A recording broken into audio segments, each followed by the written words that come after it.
Hello বন্ধুরা, কেমন আছেন সবাই? আশা করি ভালো আছেন। আজকে আমরা জানব সুপারস্টার শাকিব খানের সেরা 10টি আয়করি সিনেমা। তাহলে জানতে হলে দেখতে হবে পুরো ভিডিওটি। আর পুরো ভিডিওটি দেখলেই আপনারা জানতে পারবেন যে সুপারস্টার শাকিব খানের সেরা আয়করি 10টি সিনেমা। এবং আমি আগামীকাল একটি ভিডিও নিয়ে আসব যে কে সেরা, দেব নাকি শাকিব খান এ নিয়ে। তো নাম্বার 1-এ রয়েছে সুপারস্টার শাকিব খানের সিনেমাগুলো সম্পর্কে আজকে আমরা জানব। তো আর দেরি কেন, ভিডিওটি শুরু করা যাক। Everyone, superstar Shakib Khan number 1-এ রয়েছে তার মুভি তুফান। এই মুভিটি রোজার ঈদে মুক্তি দেওয়া হয়। মুভিটি পরিচালনা করেন রায়হান রাফি এবং নায়িকা চরিত্রে অভিনয় করেন সুপারস্টার শাকিব খানের সঙ্গে মিমি চক্রবর্তী। এই মুভিটি 50 কোটি টাকার উপরে আয় করেন এবং মুভিটি তৈরি করতে খরচ হয়েছিল মাত্র 2 কোটি টাকার মতো এবং 56 কোটি টাকা টোটাল আয় হিসাব করা যায়। 56 কোটি টাকা মুভিটি আয় করেন এবং এই মুভিটিতে অভিনয় করেছেন সুপারস্টার শাকিব খানের সঙ্গে চঞ্চল চৌধুরী সহ আরও অনেকে। আপনারা কারা কারা মুভিটি দেখেছেন অবশ্যই কমেন্ট বক্সে আপনাদের মূল্যবান মতামত জানিয়ে দেবেন। সো নাম্বার 2-এ রয়েছে সুপারস্টার শাকিব খানের মুভি বরবাদ। এই মুভিটি তৈরি করতে খরচ হয়েছে 50 কোটি টাকার উপরে এবং মুভিটি আয় করেছে 80 কোটি টাকার উপরে। এই মুভিটি মেহেদী হাসান হৃদয় পরিচালনা করেছেন। মুভিটি এতগুলো টাকা আয় করবে যা কল্পনার বাইরে ছিল। তবে বক্স অফিসে এবং সিঙ্গেল স্ক্রিনে মুভিটি এখনও চলছে। আপনারা যারা বরবাদ মুভিটি এখনও দেখেননি তারা অবশ্যই সিনেমা হলে গিয়ে বরবাদ মুভিটি দেখবেন। নাম্বার 3-এ রয়েছে সুপারস্টার শাকিব খানের মুভি প্রিয়তমা। এই মুভিতে সুপারস্টার শাকিব খানের সঙ্গে অভিনয় করেছেন ইতিকা পাল। এই ইতিকা পাল কিন্তু বরবাদ মুভিরও নায়িকা ছিলেন সুপারস্টার শাকিব খানের সঙ্গে। এই মুভিটি পরিচালনা করেছেন হিমেল আশরাফ এবং নায়িকার চরিত্রে অভিনয় করেছেন ইতিকা পাল। সুপারস্টার শাকিব খানের সঙ্গে তাদের কেমিস্ট্রিটা ছিল বেশ রসায়ন এবং খুব সুন্দর। এই মুভিটি আয় করেছে 56 কোটি টাকার উপরে, যা বাংলাদেশি টাকায় 56 কোটি টাকার উপরে এবং মুভিটি বানাতে খরচ হয়েছে 2,50,00,000 টাকার মতো। এই মুভিটি পরিচালনা করেছিলেন হিমেল আশরাফ এবং আশরাত আদনান। নাম্বার 4-এ রয়েছে শাকিব খানের রাজকুমার। এই মুভিটিও পরিচালনা করেছিলেন হিমেল আশরাফ।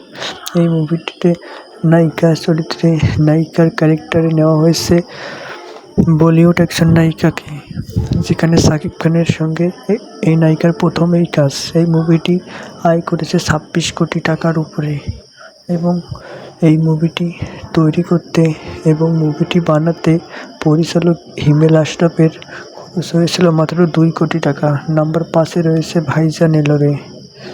কলকাতা এবং বাংলাদেশের যৌথ প্রযোজনায় একটি মুভি ভাইজান এলোরে।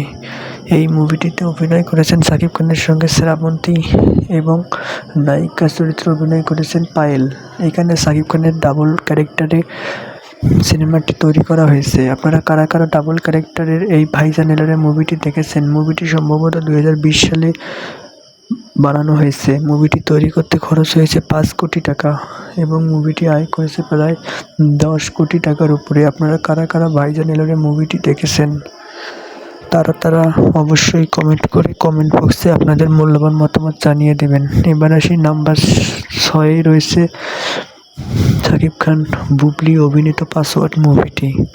এই মুভিটি খুব সুন্দর এবং অসাধারণ একটি মুভি ছিল। এই মুভিটি তৈরি করতে খরচ হয়েছে মাত্র 2 কোটি টাকা এবং মুভিটি বক্স অফিসে আয় করেছে 10 কোটি টাকার উপরে। এই মুভিটির কাহিনী হচ্ছে একটি ব্যাংকের পাসওয়ার্ড ব্যাংক মালিক মারা যায় এবং তাকে পাসওয়ার্ড দিয়ে যায় এবং এই পাসওয়ার্ড ঘিরেই মুভিটির কাহিনীগুলো করা হয়েছে। এবার আসি আমরা নাম্বার 7-এ রয়েছে লিডার আমি বাংলাদেশ।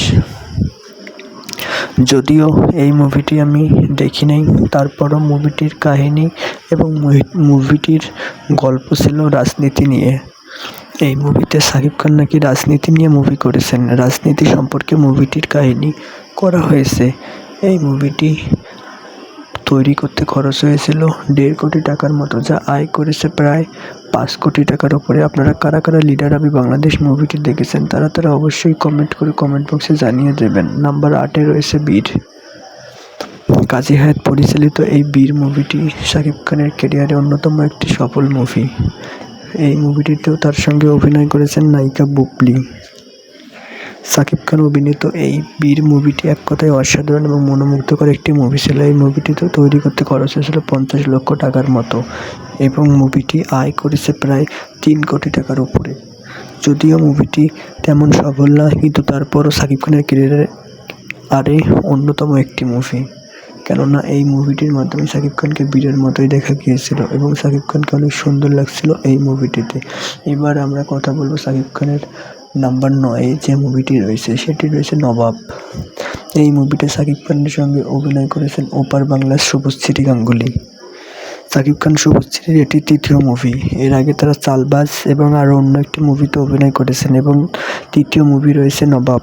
এই মুভিটি ছিল এক কথায় অসাধারণ। মুভিটি তৈরি করতে খরচ হয়েছিল পরিচালকের 2 কোটি টাকা এবং মুভিটি বক্স অফিস এবং সিঙ্গেল স্ক্রিনে আয় করেছে প্রায় 10 কোটি টাকার উপরে এবং মুভিটির একটি গান তো আপনাদের সবারই জানা, দেবো তোকে দেবো 16 আনা। এই গানটি কিন্তু সবার মুখে মুখেই ছিল, একসময় এই গানটি খুব হিট ছিল এবং মাইক্রো বলুন, তারপরে সিঙ্গেল স্ক্রিন বলুন, সিনেপ্লেক্স বলুন, সব জায়গাতেই দেবো তোকে দেবো 16 আনা। এই গানটি কিন্তু এক কথায় চমৎকার এবং অসাধারণ একটি মুভি ছিল এবং অসাধারণ একটি সং ছিল। এই মুভিটিতে কাহিনী খুব সুন্দর। আপনারা যারা দেখেননি তারা ইউটিউবে সার্চ করে পুরো মুভিটি দেখবেন। নবাব, নায়িকা শুভশ্রী এবং নায়ক শাকিব খান। এবার আসি শাকিব খানের নাম্বার 10-এ কোন মুভিটি রয়েছে। নাম্বার 10-এ শাকিব খানের মুভি রয়েছে শিকারি।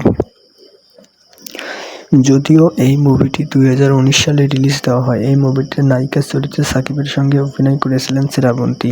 শাকিবের ক্যারিয়ারে যদি মুভিটি তেমন হিট না হয়, 4 কোটি টাকা খরচ করে মুভিটি বানানো হয়েছিল এবং মুভিটি আয় করেছে সর্বোচ্চ 5 কোটি টাকা। বুঝতেই পারছেন 1 কোটি টাকা লাভ করেছে। মুভিটি যদিও তেমন হিট না হয়, তারপরে মুভিটির দর্শক চাহিদা খুব ছিল।